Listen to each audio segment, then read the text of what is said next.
Book my ஷோல official அவங்களோட சைட்ல தானே வந்திருக்கு இந்த இன்ஃபர்மேஷன். அப்ப இந்த இன்ஃபர்மேஷன் கரெக்ட் தான். அது என்ன உங்களுக்கு டவுட் வருது இல்ல? இதெல்லாம் சமூக வலைதளங்கள் அவங்க ரசிகர்கள் சொல்லக்கூடிய சோகால்டு அந்த அவங்க தான் அதெல்லாம் பண்றாங்க ஒழிய விஜய் பேசல, ரஜினி சார் பேசல. இவங்களை பார்த்தா பாவமாகவும் பரிதாபமாகவும் இருக்கு. இவங்களை பார்த்து பரிதாபம் தான் பட முடியும். இவங்க ஏன் அவ்வளவு பெரிய வாரெல்லாம் வச்சுக்கிறாங்க? நம்ம அடுத்த எம்எல்ஏ ஆயிடுவோமா, அடுத்த எம்பி ஆயிடுவோமான்னு அவங்க நினைக்கிறாங்கன்னு தெரியாது. அஜித் படத்துக்கு நிறைய தேட்டர் கிடைக்கும், கேம் சேஞ்சருக்கு அது போக மிச்சம் தேட்டர் கிடைக்கும். இதான் உண்மை. இதுல எனக்கு ஒன்றும் பயமே கிடையாது. ரொம்ப தெளிவா சொல்றேன். நான் மே 1ஆம் தேதி வந்துச்சுன்னா நீங்க போய் படத்தை பாருங்க. வரலன்னா அன்னைக்கு காலையில் வீட்டில் டிஃபன் சாப்பிட்டு பேசாம கம்முந்து அடிச்சு படுத்து தூங்குங்க. ஒன்றும் குடியெல்லாம் முழுகி போயிருப்பது கிடையாது. அந்த கோட்ல பிரசாந்த் வந்தாரு, பட் அதனால அது ஒன்றும் பெருசா இல்லை. பட் அதே அவரோட அந்தகன் படம் பரவாயில்லாம போச்சு. சார் வணக்கம் சார். வணக்கம் முருகா, சொல்லு முருகா. சார் சமீபத்தில் ஒரு செய்தி என்னென்ன, புக் மை ஷோவில் தேர்ட் வீக்கெண்ட் ஜெயிலர் வந்து கிட்டத்தட்ட 7.5 லட்சம் டிக்கெட் ஏதோ வித்திருக்கு, அமரன் வந்து 5 லட்சம் டிக்கெட் வித்திருக்கு. ஆனால் விஜய் நடித்த கடைசி 2 படங்களான லியோ மற்றும் கோட் 2 படங்களும் சேர்ந்தா கூட அந்த தேர்ட் வீக்கெண்டில் 330K டிக்கெட் கூட விற்கல அப்படின்ற மாதிரி அஃபிஷியலாக ரிப்போர்ட் இருக்கு. இதை நம்ம போய் சொல்லவும் முடியாது, ஏன்னா புக் மை ஷோவில் ஒவ்வொரு நாளும் டீட்டெயில்ஸ் இருக்கும். அந்த வகையில் பார்க்கும்போது சிவகார்த்திகேயன் வந்து விஜயை விட மேல் நோக்கிட்டாரோ அப்படின்ற மாதிரி கேள்வி எழுதல சார். புக் மை ஷோல அபிஷியல் அவங்களோட சைட்ல தானே வந்திருக்கு இந்த இன்ஃபர்மேஷன். அப்ப இந்த இன்ஃபர்மேஷன் கரெக்ட் தான். அது என்ன உங்களுக்கு டவுட் வருது இல்ல? இல்ல சார், இப்போ விஜயை பொறுத்தவரை இப்போ சிவகார்த்திகேயன் லீடிங்ல வந்துட்டார் இந்த படத்தின் மூலமா அப்படின்ற மாதிரி எடுத்துக்க முடியுமா சார்? ஒரு படத்துல லீடிங் வந்துட்டா எல்லாமே போதுமா? டான் என்ன கலெக்ஷன் வந்துச்சு, அதே மாதிரி இப்ப டாக்டர் என்ன கலெக்ஷன் வந்துச்சு, பிரின்ஸ் என்ன கலெக்ஷன் வந்துச்சு, சீமராஜா என்ன கலெக்ஷன் வந்துச்சு, அதையும் இதையும் கம்பேர் பண்ண முடியாது. ரெண்டாவது போட்டு மனசை ஒல்லட்டிக்காதீங்கப்பா. இது வந்து நம்ம அபிஷியலா இருக்கிறத வச்சு நம்ம கேட்கிறோம். அபிஷியலா இருந்த உண்மைதான் சொல்லிட்டேன் நான். ஏன்னா வந்து ரஜினியுடன் வந்து மோதும் போது வந்து சொன்னாங்க இது ஜெயிலரை பீட் பண்ணும் அப்படின்ற யாரு கூடயும் மோதல. இதெல்லாம் சமூக வலைதளங்கள் அவங்க ரசிகர்கள் சொல்லக்கூடிய சோகால்டு அந்த அவங்க தான் அதெல்லாம் பண்றாங்க ஒழிய விஜய் பேசல, ரஜினி சார் பேசல. அவங்க எல்லாம் நல்ல ஃப்ரெண்ட்ஸா தான் இருக்கிறாங்க. ஸோ சமீபத்தில் கூட நாம் தமிழர் கட்சி சீமான் அவர்கள் வந்து ரஜினியை மீட் பண்ணாரு. ரஜினியை சுற்றி தான் வந்து அரசியலே நடக்குது அப்படின்ற மாதிரி ஒரு கட்டமைப்பு இருக்குல்ல சார்? அப்படி பார்த்து நான் அரசியலுக்கு அப்பாற்பட்டவன். என்னை பொறுத்த வரைக்கும் சினிமா சம்பந்தமான நியூஸை கேளுங்க. ரஜினி சாரையும் இவர் சீமானு சந்திச்சிருக்கிறார், கூட ரவீந்திரன் துரைசாமி இருக்கிறாரு. அது மட்டும் தான் டிவியில் பார்க்க. அது சம்பந்தமான பேட்டிகளை பார்த்தேன், அது சம்பந்தமான டிபேட்டுகளையும் பார்த்தேன். பட் அதுக்குள்ளுக்குள்ள என்ன இருக்குன்னு சத்தியமாக எனக்கு தெரியாது. அது தெரிஞ்சுக்கவும் நான் விரும்பலை சார். இந்த டிக்கெட் சோல்டு இந்த புக் மை ஷோவில் இந்த ஒரு நாளைக்கு வந்து இவ்வளோ டிக்கெட் வித்துருக்கு ஒவ்வொரு நடிகர்களுக்கும் எடுத்து போடுறாங்க. இப்போ என்னன்னா இந்த மாதிரி வாரம் ஆயிடுச்சு. முன்னாடிலாம் வந்து ஒரு டிஸ்ட்ரிபியூட்டர் கேட்பாங்க, ஒரு தேட்டர் ஓனர்ஸ் கிட்ட கேட்பாங்க, ஒரு ப்ரொடக்ஷன் கேட்பாங்க, கலெக்ஷன் டீடைல்ஸ் சொல்லுவாங்க. இப்போ நேரடியாகவே இந்த புக் மை ஷோ டீடைல்ஸ் எடுக்கிறதுனால இதனால வந்து இந்த ரசிகர்கள் வார் தேட்டரில் வந்து இந்த படம் இவ்வளோ டிக்கெட் வித்துருக்கா, அப்போ இந்த படத்துக்கு போகலாம் அப்படின்ற மாதிரி இந்த மாதிரி நிகழ்வுலாம் நடக்குமா சார்? இதில் 2 விஷயமான கருத்தை ரொம்ப ஆழமாக அழுத்தமாக நான் எல்லாருக்கும் மக்களுக்கு பதிய வைக்க விரும்புகிறேன். புக் மை ஷோ உன்னுடைய அஃபிஷியல் வெப்சைட்டில் ஒரு இன்ஃபர்மேஷன் வந்திருந்ததுன்னா அந்த இன்ஃபர்மேஷன் கரெக்டு. இந்த படத்துக்கு நிறைய டிக்கெட் போயிருக்கு, இந்த படத்துக்கு கம்மியான டிக்கெட். ஆனால் புக் மை ஷோவோ டிக்கெட் நியூவோ இல்லாமல் கவுண்டர் சேல்ஸ்னு ஒன்று இருக்குது. அதுதான் கிட்டத்தட்ட சிங்கிள் ஸ்க்ரீன்ஸை பொறுத்த வரைக்கும் 70லேருந்து 75% அதிகமாக கவுண்டர் சேல்ஸ் தான் வரும். அந்த கவுண்டர் சேல்ஸு அந்த தியேட்டர் ஓனர், அந்த டிஸ்ட்ரிபியூட்டர், அந்த ப்ரொடியூசர் அவங்களுக்கு மட்டும்தான் தெரியும். அதை யார் போய் சொல்றது? இவங்களை பார்த்தா பாவமாகவும் பரிதாபமாகவும் இருக்கு. இவங்களை பார்த்து பரிதாபம் தான் பட முடியும். இவங்க ஏன் அவ்வளோ பெரிய வாரெல்லாம் வச்சுக்கிறாங்க? நம்ம அடுத்த எம்எல்ஏ ஆயிடுவோமா, அடுத்த எம்பி ஆயிடுவோமான்னு அவங்க நினைக்கிறாங்கன்னு தெரியாது. என்னுடைய வருத்தங்களையும் ஆழ்ந்த பரிதாபங்களையும் தெரிவித்துக் கொள்கிறேன். சார், குட் பேட் அக்லி திரைப்படம் பொங்கலுக்கு வருவதாக ஒரு செய்தி இருக்கு. கிட்டத்தட்ட பார்த்தீங்கன்னா ஒரு 2 வருடமா அஜித்துக்கு படம் இல்லை. துணிவு திரைப்படத்துக்கு அப்புறம் ஒரு படமே இல்லை. 2 வருடங்களுக்கு அப்புறம் இந்த படம் வரப்போகுது. துணிவு எப்போ வந்துச்சு? 2023 சார். இப்போ 2024 முடிஞ்சு 2025 பொங்கல் வந்துச்சு. போன பொங்கலுக்கு வந்து 2வது பொங்கலுக்கு தான் வருது. கிட்டத்தட்ட 2 வருஷம் ஆயிடுச்சு படம் வந்து. 2 வருடத்துக்கு பிறகு வர்றதுனால திரையரங்கம் பிடிக்கிறது. ஏன்னா அன்னைக்கு டேட்ல தான் வந்து கேம் சேஞ்சர் திரைப்படமும் வருது ராம் சரணோடைய. ஸோ திரையரங்கம் பிடிக்கிறதுல ஏதாச்சும் போட்டா போட்டி நிலவுமா? ஒரு போட்டா போட்டி நிலவாது. அஜித் படத்துக்கு நிறைய தேட்டர் கிடைக்கும், கேம் சேஞ்சருக்கு அது போக மிச்சம் தேட்டர் கிடைக்கும். இதான் உண்மை. இதில் எனக்கு ஒன்றும் பயமே கிடையாது. ரொம்ப தெளிவாக சொல்கிறேன் நான். ஒரு 800 ஸ்கிரீன்ஸ் அந்த மாதிரி கிடைக்குமா சார்? ஒரு 700+ கிடைக்கும். கேம் சேஞ்சருக்கு ஒரு 200+ கிடைக்கும். இதுக்கிடையில பாலா படம் வணங்கான்னு வர்றதுக்கும் ட்ரை பண்ணிக்கிருக்காங்க, பட் நாட் சோ கன்ஃபார்ம்டு.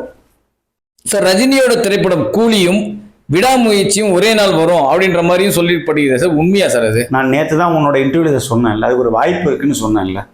இருக்கு, ஆனால் உறுதிப்படுத்தப்படாத தகவல். விடாமுயற்சி சால்வ் ஆயிடுமா சார்? சால்வ் ஆயிட்டு சொன்ன மே 1 அஜித் பிறந்தநாளுக்கு வர்றதுக்கு வாய்ப்புகள் இருக்கா, இல்லை இன்னும் தள்ளுமா? மே 1 வந்துச்சுன்னா நீங்க போய் படத்தை பாருங்க. வரலன்னா அன்னைக்கு காலையில் வீட்டில் டிஃபன் சாப்பிட்டு பேசாம கம்முந்து அடிச்சு படுத்து தூங்குங்க. ஒன்றும் குடியெல்லாம் மொழி போயிருப்பது கிடையாது.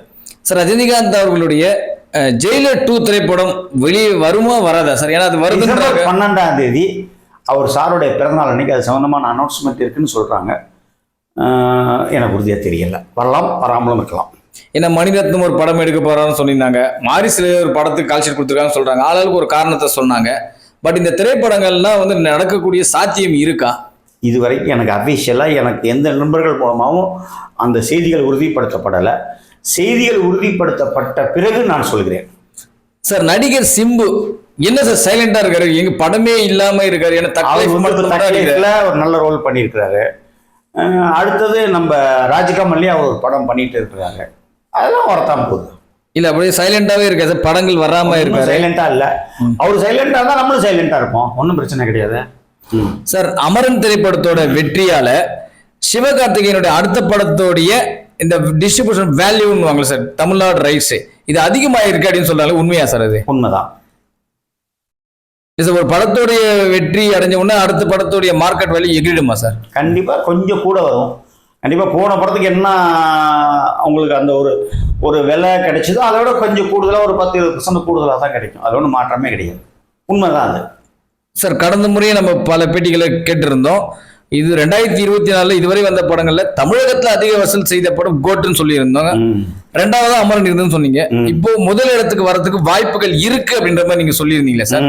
இப்போ வந்து விட்டதா இல்ல ஒன்றும் இது வரைக்கும் வரல, இனிமேல் வர்றதுக்கு வாய்ப்பு இருக்கு.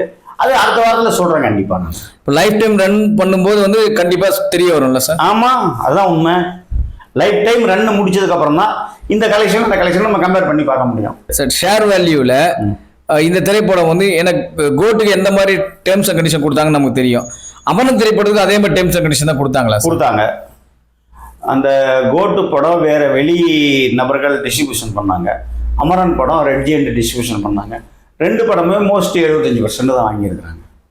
சார், இன்னைக்கு வந்து பார்த்தீங்கன்னா இந்த பழைய தயாரிப்பாளர்கள் பழைய படத்தை விநியோகம் பண்ணவங்க இவங்கெல்லாம் வந்து வெளிப்படையாக வந்து பேட்டி கொடுக்குறாங்க.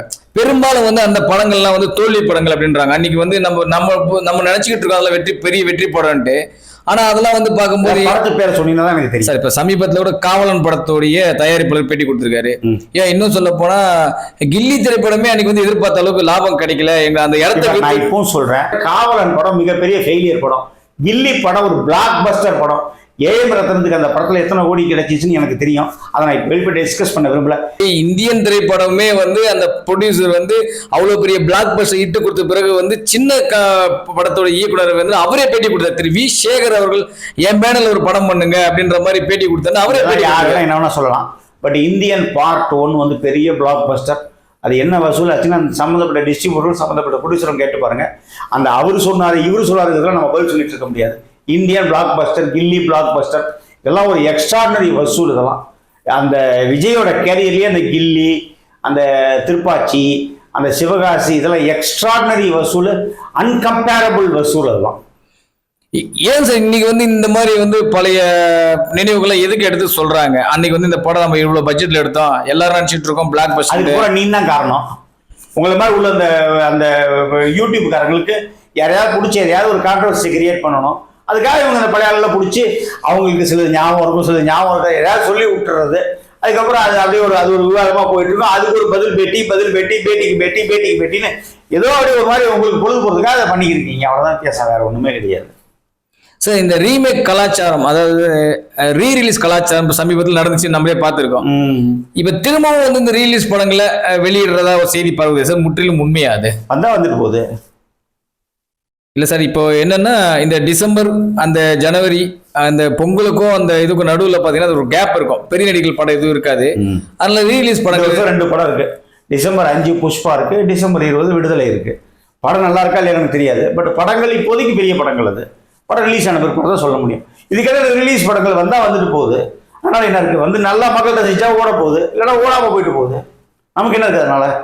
சார், சில இந்த 2024 நடந்த சில சுவாரஸ்யமான விஷயங்கள்லாம் சொல்லலாம். என்னன்னா பெரிய பெரிய கதாநாயகர்கள்லாம் இந்த வருடத்துல வந்து ரீஎன்ட்ரி கொடுத்தாங்க. உங்களுக்கு தெரியும், ராமராஜன், மைக் மோகன், இந்த பிரசாந்த் இந்த மாதிரி நடிகர்கள் எல்லாமே ரீஎன்ட்ரி கொடுத்தாங்க.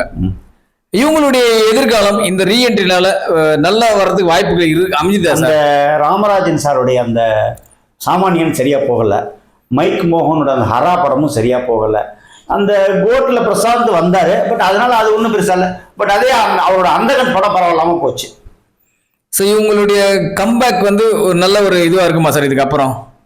அவங்க அடுத்த படத்தில் நடிக்கும் போது தான் சொல்ல முடியும். இப்போ அதை வச்சுலாம் ஒன்றும் சொல்ல முடியாது. ஏன்னா கோட் திரைப்படத்தில் மைக் மோகன் அவர்கள் வில்லனா கூட நடிச்சார் சார். இப்போ அதை வச்சு எதுவுமே அவருக்கு பெரிய லெவலில் எதுவும் அச்சீவ் பண்றதுக்கான வாய்ப்பு எனக்கு ஒன்றும் அதுக்கு வாய்ப்பு இருக்க மாதிரி தெரியல எனக்கு. Sir thank you very much sir. Thank you. நன்றி. இது போல பல வீடியோக்களை கண்டு மகிழ எங்களது ரீசன்ட் வாய்ஸ் சேனலை மறக்காம சப்ஸ்கிரைப் பண்ணுங்க.